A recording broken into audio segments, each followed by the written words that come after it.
Welcome to Fast Politics, Jessica. Thank you for having me. I'm really excited to be on and talking to you. It's like first time caller, long time reader. So I'm Very really much same. I'm very excited. This is very cool.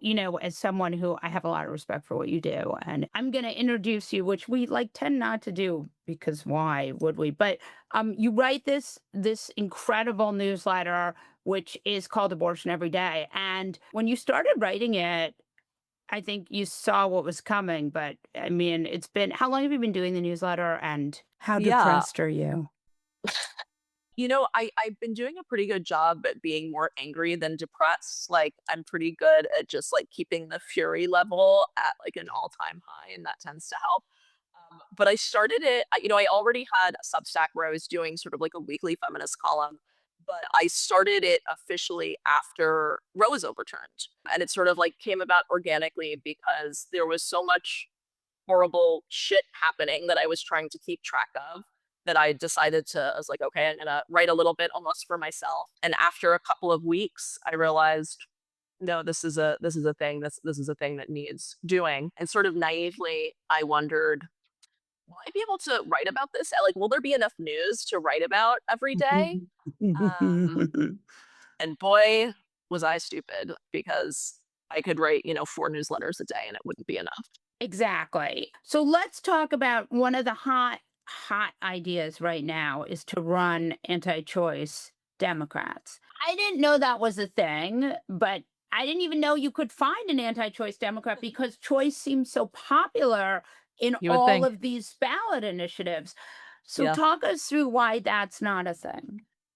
I mean, yeah, it's a sort of absurd idea to be honest, especially I think the idea is that the Democrats need to have a bigger tent, need to open the party to more people if we want to beat back fascism, beat back like this horror show that we're all in. And I think that there's a conversation to have about a bigger tent more broadly, Right. but when you're talking about the fundamental human rights of half the population, that is not something that should be up for debate.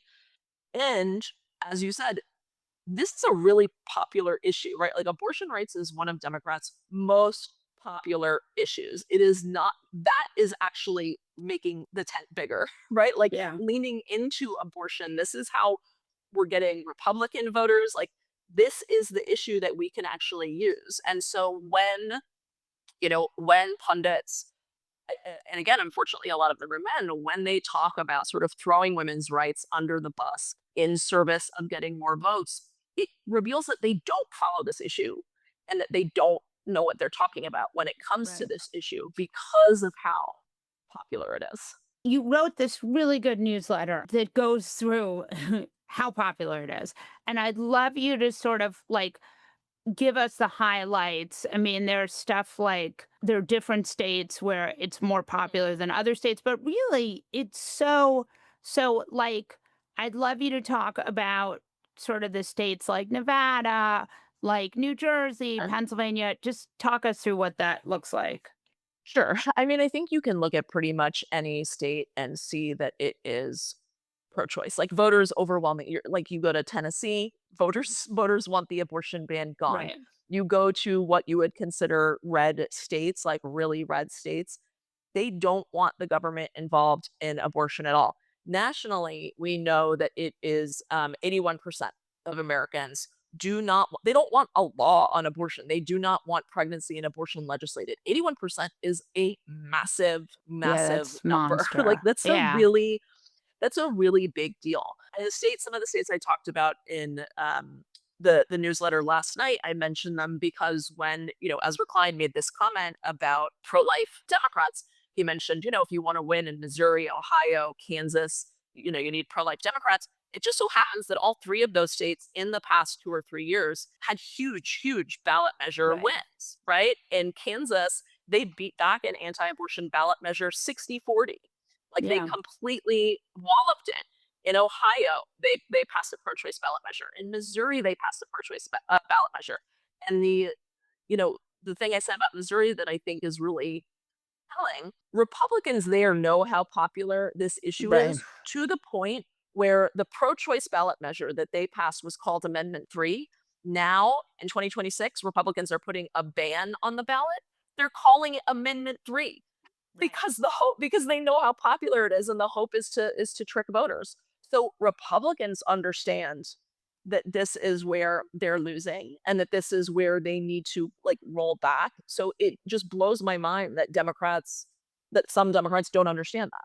I would love you to talk us through why you think that abortion is, while being super popular, an issue that people are willing to sort of throw, like part of like the success of Donald Trump and I feel like I'm going to get hit by lightning by saying this, but is that he pretended to be pro-choice Yeah. and he Yeah. continues to pretend to be pro-choice. Yeah. I mean, I think a huge part of it, unfortunately, is media coverage and sort of like the perpetuation of both sides media, where we are giving equal space and credibility to, the anti-abortion movement, which is they lie, they have science against them, and again, like very, very unpopular. And yet the media coverage, if people were just to look at sort of like magazines and newspapers and knew nothing about abortion, they would assume that the country is evenly split or that this is like a really controversial issue among voters. And that Right. is like a myth that just keeps on going and going. And I think even for pundits, even for politicos, even for people who pay attention to this issue broadly, if they're not paying attention to abortion and they don't understand anything about it, then it's easy to say, oh well, the country is split on abortion. Right. It's That not. hasn't been it hasn't been true for decades, and it's certainly not true now, right? Not while Right. people are seeing their neighbors, get sepsis or have to carry doomed pregnancies to term. People are really outraged over it. Talk to me about what's happening with birth control. I would love you to just talk to us about what you've seen since the overturning of Roe. I think, and I want you to start with SB8 because I feel like SB8, for me, that was the moment where I was like, oh, they're going to overturn Roe. Like, SB8, this Texas state law that overturned Roe a year before Roe was Mhm. officially overturned, and it basically was allowed to stand on the shadow docket. And when I saw that coming, I knew they had just that was not going to be a right we had for much longer. Talk to us about like, did you have that same thought? And sort of the, I would love you to first talk about SBA. Sure. I think like a lot of other feminists and abortion rights activists, like we saw it coming a mile away. We knew that that's what they had been building towards for 50 years, through this chipping away approach, and then through SB8, through this abortion ban, and of course, Texas continues to be sort of the canary in the coal mine for the rest of the country. If you ever want to know Right. what's going to happen with abortion rights, 6 months from now, a year from now, just look at what they're doing in Texas. I think we all did know it was coming. What was so frustrating was this sort of response from the mainstream and from like liberal men and progressive men, mostly men, that's not gonna happen, right? Like, I mean, literally, I You're being remember a tweet hysterical. hysterical, hysterical. "You're being hysterical, that's never going to happen." And, of course, we were right, and it's sort of now, doing this newsletter and writing about what's happening every day, I see the same thing happening where, like, me, other feminists, other people who work in this field are warning about birth control, are warning about the right to travel, and the response is, That's never gonna happen. You're overreacting, that's never going to." Is there gonna be a point where you listen? Is there gonna be a point where you, like, trust the expertise and see that we continue to be right again and again, and that we know what we're talking about because we are tracking this really closely? I don't know. I think I have to remain a little bit hopeful. So right now, what you said about SBA Texas, canary in the coal mine, the right to travel is already being chipped away in Texas. So talk us Yeah. through what that looks like. It's Texas and a couple of other states. So in Idaho and Tennessee, both of those states passed what they are calling an abortion trafficking law, an anti trafficking law, which they say is about preventing abusive adults from taking minors across state lines to get abortions to cover up evidence of their crime, right? In reality, when you look at the law, what it actually says is any adult, it could be a grandmother, an aunt, right, trusted friend, any adult who helps a teenager get an abortion in any way Even like sending them a text message with a URL to a clinic, that is abortion trafficking. That is a felony. You could go to prison for that. With those laws, the free speech infringement parts have been blocked, so they're still fighting it out in court. In Texas, again, they're always ahead of the game. It's not just teens, it's adults. They have ordinances, I think it's like 10 counties at this point, 10 counties and towns, where they have passed what they're calling abortion trafficking laws that make it illegal to use the state roads or highways, go through the county to travel out of the state to get an abortion or to travel to get abortion medication, again, no matter what your age. And while that is not a criminal offense, it's essentially like the rest of SB8.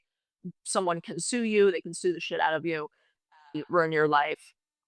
And the idea is to create this chilling effect where women, pregnant people are too afraid to leave the state to get the care that they need, and that the people who might normally help them will be too afraid of lawsuits to stick their neck out. It is, a fundamentally anti-community, snitch culture situation that they are setting up. And I don't know how much clearer they can be, right? They've had the anti-abortion activists who sort of leading the charge on these ordinances has been asked, well, these are adults you're talking about. How can you call that trafficking when it's an adult who's willingly leaving the state? And he said, the fetus is always being trafficked. The fetus Wait, is being what? The trafficked. fetus is being The trafficked? fetus is being trafficked.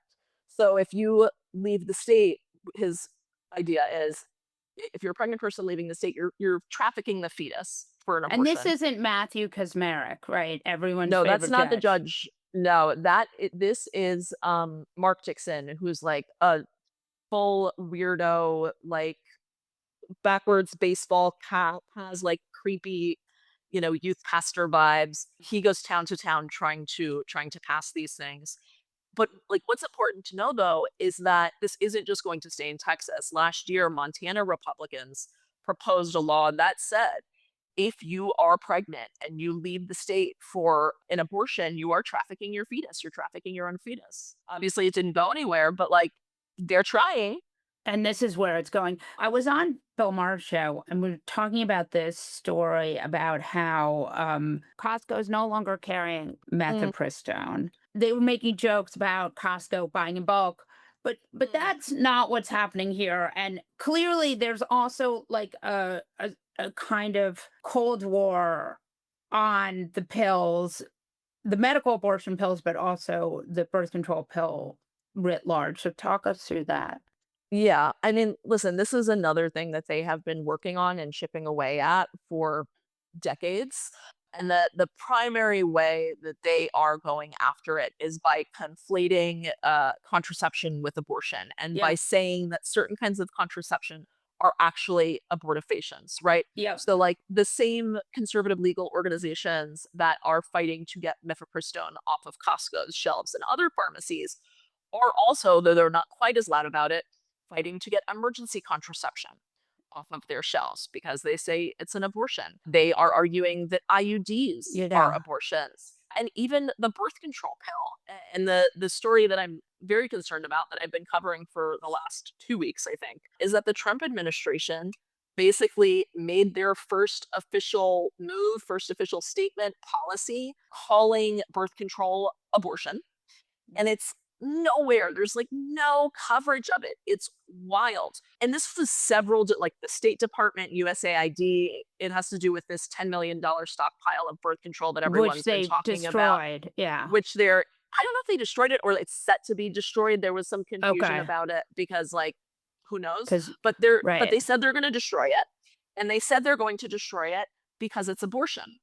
And Right. you're talking about IUDs, the pill, and hormonal implants. You're talking Right. about the Trump administration saying that the most common forms of birth control are actually abortifacients, and it's in like the seventh paragraph of the Times story. It's mind blowing to me because that is how they get away with it. They're just dipping their toe in the water. They're putting it out there again and Right. again and again, and that's what's happening. And so how long until it's not just, birth control that is supposed to be dispensed to women abroad, but women here? It's very clear that this is where they're going with it. Yeah. And this is just so dark. in my mind. I know this, but I want you to say this. What do you think the larger goal here is? It is the trad wife bullshit, right? It is the control. It is reestablishing white supremacist, white male, patriarchal control over every aspect of women's lives. It's about pushing us back into the home, about getting us out of the public sphere, about making sure that we are forever pregnant and so that we can't go anywhere. It's about taking away financial control, right? Like the best way to keep women, American women, under sort of like the patriarchal thumb is to ensure that they're forever pregnant, to ensure that Right. that they are constantly physically vulnerable and can't do anything about it. And so at the end of the day, like that's what this is about to me. It's not a coincidence that this is all happening at the same time that conservatives are putting millions and millions of dollars into this insidious, cultural campaign against birth control, saying birth control hurts you, the Yeah. campaign with the trad wife stuff, saying like it's actually great to be at home. And unfortunately, like I do think that Democrats are fucking it up on this because they're so obsessed with getting young male voters to their side and assuming that young women are always going to be there for them, even as conservatives are running this massive indoctrination machine.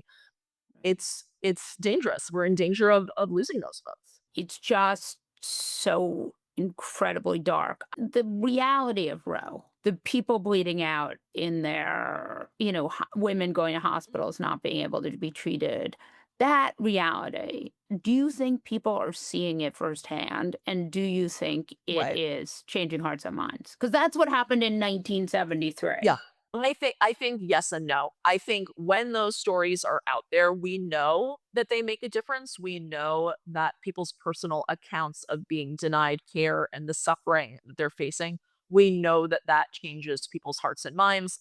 And I think that it's only a matter of time before every single person in this country knows someone who's been impacted by a ban, whether it's that they, got sepsis or were really harmed, or they, had to wait 3 months to get their pap smear. Like it's not long before everyone is going to be impacted by this. But I also think that there is this really specific proactive move to cover those stories up, to sweep them under the rug.